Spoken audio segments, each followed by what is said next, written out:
ಕಳ್ಳರ ಕೈಚಳಕಕ್ಕೆ ಸುರಪುರ ನಗರದ ಜನ ಬೆಚ್ಚಿ ಬಿದ್ದಿದ್ದಾರೆ. ಶಟರ್ ಮುರಿದು ಹಣ ಜೊತೆಗೆ ವಸ್ತುಗಳನ್ನು ಕದ್ದು ಈ ಕಳ್ಳರು ಪರಾರಿಯಾಗಿದ್ದಾರೆ. ನೋಡಿ, ಪ್ರಮುಖವಾಗಿ ಕುಂಬಾರಪೇಟೆ, ರಂಗಂಪೇಟೆ ಸೇರಿ ಹಲವೆಡೆ ಕಳ್ಳತನ ಆಗಿದೆ. ಕಳ್ಳತನದ ದೃಶ್ಯಗಳು ಅಂಗಡಿಯ ಸಿಸಿಟಿವಿಯಲ್ಲಿ ಸೆರೆ ಸಿಕ್ಕಿದೆ. ಸುರಪುರ ಪೊಲೀಸ್ ಠಾಣಾ ವ್ಯಾಪ್ತಿಯಲ್ಲಿ ಆಗಿರುವಂಥ ಘಟನೆ ಇದು. ನೋಡಿ, ಈ ಕಳ್ಳರ ಟಾರ್ಗೆಟ್ ಯಾವ ರೀತಿಯಾಗಿ ಅಂತಂದರೆ ಡೇ ಟೈಮ್ ಬಂದು ನೋಡ್ಕೊಂಡು ಹೋಗೋದು, ರಾತ್ರಿ ಟೈಮ್ ಬಂದು ಯಾರು ಇಲ್ಲದೆ ಇರುವಾಗ ಈ ರೀತಿಯಾಗಿ ರಾಜಾರೋಷವಾಗಿ ಕಳ್ಳತನ ಮಾಡ್ಕೊಂಡು ಓಡೋಗೋದು. ಇದೆಲ್ಲವೂ ಕೂಡ ಈಗ ಸಿಸಿ ಕ್ಯಾಮರಾದಲ್ಲಿ ಅಂದರೆ ಅಂಗಡಿಯಲ್ಲಿ ಹಾಕಿರುವಂಥ ಸಿಸಿಟಿವಿಯಲ್ಲಿ ಸೆರೆ ಸಿಕ್ಕಿರುವಂಥದ್ದು. ಆ ಶೇಟರನ್ನು ಮುರಿದು ಇದ್ದಿರುವಂಥ ಹಣ ಜೊತೆಗೆ ವಸ್ತುಗಳನ್ನು ಕದ್ದು ಪರಾರಿಯಾಗಿದ್ದಾರೆ ಕಳ್ಳರು. ಹೋಟೆಲ್, ಮೆಡಿಕಲ್ ಮತ್ತು ಮೊಬೈಲ್ ಶಾಪ್ಗಳಲ್ಲಿ ಕಳ್ಳತನ ಆಗಿದೆ. ರಾತ್ರೋರಾತ್ರಿ 7ಕ್ಕಿಂತ ಹೆಚ್ಚು ಅಂಗಡಿಗಳನ್ನು ಕಳ್ಳತನ ಮಾಡಿದ್ದಾರೆ.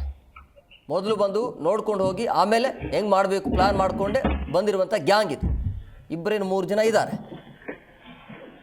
ಕಳ್ಳರ ಕೈ ಚಳಕಕ್ಕೆ ಸಹಜವಾಗಿ ಅಲ್ಲಿರುವಂಥ ಜನ ಈಗ ಬೆಚ್ಚಿ ಬಿದ್ದಿದ್ದಾರೆ. ಈ ರೀತಿಯಾಗಿ ರಾಜಾರೋಷವಾಗಿ ಕಳ್ಳತನ ಮಾಡ್ತಾರೆ ಅಂತಂದರೆ ಅಲ್ಲಿರುವಂಥ ಜನ ನೆಮ್ಮದಿಯಿಂದ ಹೇಗೆ ಬದುಕೋದು ಅಂತ ಈ ಬಗ್ಗೆ ಮತ್ತಷ್ಟು ಮಾಹಿತಿ ನೀಡ್ತಾರೆ ನಮ್ಮ ಪ್ರತಿನಿಧಿ ವೀರೇಶ್ ರೆಡ್ಡಿ ಫೋನ್ ಸಂಪರ್ಕದಲ್ಲಿದ್ದಾರೆ.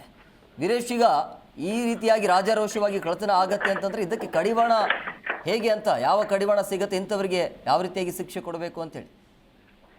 ಹೌದು ಎಂ ಕುಮಾರ್, ಯಾದಗಿರಿ ಜಿಲ್ಲೆಯ ಒಂದು ಸುರಪುರ ನಗರದ ಒಂದು ಕುಂಬಾರಪೇಟೆ ಅನ್ನೋ ಒಂದು ಏರಿಯಾದಲ್ಲಿ ಈಗ ಸುಮಾರು 7 ಅಂಗಡಿಗಳ ಒಂದು ಶಟರ್ ಮುರಿದು ಒಂದು ಕಳ್ಳತನ ಮಾಡಿರುವಂತದ್ದು. ಅದರಲ್ಲೂ ಕೂಡ ಒಂದು ಹೋಟೆಲ್ ಇರ್ಬೋದು ಮತ್ತು ಮೆಡಿಕಲ್ ಶಾಪು ಮತ್ತೆ ಮೊಬೈಲ್ ಶಾಪ್ಗಳನ್ನೇ ಗುರಿಯಾಗಿಸಿಕೊಂಡಂತ ಕಳ್ಳರು ಶಟರ್ ಮುರಿದು ಆಗ ಅಂದ್ರೆ ಹಣದ ದೋಚುವಂತ ರೀತಿಯಲ್ಲಿ ಈಗ ಕೆಲಸ ಮಾಡಿರುವಂತದ್ದು. ಈ ಎಲ್ಲಾ ದೃಶ್ಯಗಳು ಕೂಡ ಈಗ ಒಂದು ಅಂಗಡಿಗೆ ಅಳವಡಿಸಿದಂತ ಒಂದು CCTVಯಲ್ಲಿ ಕೂಡ ಈಗ ರೆಕಾರ್ಡ್ ಆಗಿರುವಂತದ್ದು. ಅಂದ್ರೆ ಕಳ್ಳರ ಕೈ ಚಳಕ ಶಟರ್ ಮುರಿಯುವಂತದ್ದು. ಈಗಾಗಲೇ ಒಂದು ಪೊಲೀಸ್ ಠಾಣೆಯ ಮೊರೆಯನ್ನು ಕೂಡ ಈಗ ಒಂದು ವ್ಯಾಪಾರಸ್ಥರು ಹೋಗಿರುವಂತದ್ದು. ಈ 7-8 ಅಂಗಡಿಗಳ ಒಂದು ಸರಣಿ ಕಳ್ಳತನ ನಡೆದಿರುವಂತ ಹಿನ್ನೆಲೆಯಲ್ಲಿ ವ್ಯಾಪಾರಸ್ಥರು ಕೂಡ ಒಂದು ಆತಂಕವನ್ನು ಕೂಡ ವ್ಯಕ್ತಪಡಿಸ್ತಾ ಇರುವಂತದ್ದು. ಅಂದ್ರೆ ರಾತ್ರಿ ಹೊತ್ತಿನಲ್ಲಿ ಈ ಕಳ್ಳತನ ಪ್ರಕರಣಗಳು ಹೆಚ್ಚಾಗ್ತಾ ಇರುವಂತ ಹಿನ್ನೆಲೆಯಲ್ಲಿ ಇನ್ನೂ ಹೆಚ್ಚಿನ ಭದ್ರತೆಯನ್ನು ಒದಗಿಸಬೇಕು ಮತ್ತು ಅಂಗಡಿಗಳಿಗೂ ಕೂಡ ಒಂದು ಸೂಕ್ತ ಭದ್ರತೆಯನ್ನು ಒದಗಿಸಬೇಕೆನ್ನುವ ಒಂದು ನಿಟ್ಟಿನಲ್ಲಿ ಈಗ ವ್ಯಾಪಾರಸ್ಥರು ಕೂಡ ಒತ್ತಾಯಿಸ್ತಾರಂತದ್ದು. ಅಂದ್ರೆ ಈಗ ಒಂದು ಸರಣಿ ಕಳ್ಳತನ ಪ್ರಕರಣಗಳು ನಡೆದಿದೆ ಸುರಪುರ ನಗರದಲ್ಲಿ. ಈ ಹಿನ್ನೆಲೆಯಲ್ಲಿ ವ್ಯಾಪಾರಸ್ಥರು ಕೂಡ ಬೆಚ್ಚಿ ಬಿದ್ದಿರುವಂತದ್ದು. ಎಂ ಕುಮಾರ್, ಅಂದ್ರೆ ಸಿಕ್ಕಿ ಬಿದ್ದಿದ್ದಾರಾ ಹೇಗೆ ಅಂತ ಹೇಳಿ?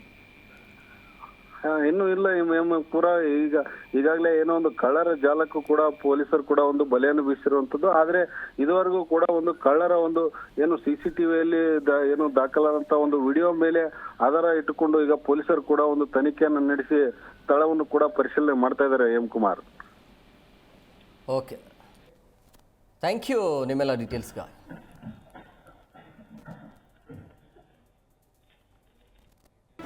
ಜಿ ಕನ್ನಡ ನ್ಯೂಸ್ ಈಗ ನಿಮ್ಮ ಮನೆಯಲ್ಲೇ ನೋಡಿ. ಎಲ್ಲ ಕೇಬಲ್ಗಳಲ್ಲಿ ಈಗ ಲಭ್ಯ. ನಿಮ್ಮ ನೆಚ್ಚಿನ ಜಿ ಕನ್ನಡ ನ್ಯೂಸ್ ಈಗ ಸನ್ ಡೈರೆಕ್ಟ್ ನಲ್ಲಿ number 292, Tata play number 1664, Jio TV number 1334, NXT digital number 30, in cable number 30, city networks 51, U digital number 162, GTPL number 17, Rockline telecommunications number 42, Shri Basaveshwara cable number 168, rural cable network 60, Vinayaka digital 57, Abhishek cable 821, city channel 53, Siddeshwara cable network 57, V4 digital Infotech 628, Surya digital networks 53, Gajanan digital number 836, Malnad Infotech private limited number 56, Metrocast number 830, victory digital number 167ರಲ್ಲಿ ನೋಡಿ ಆನಂದಿಸಿ.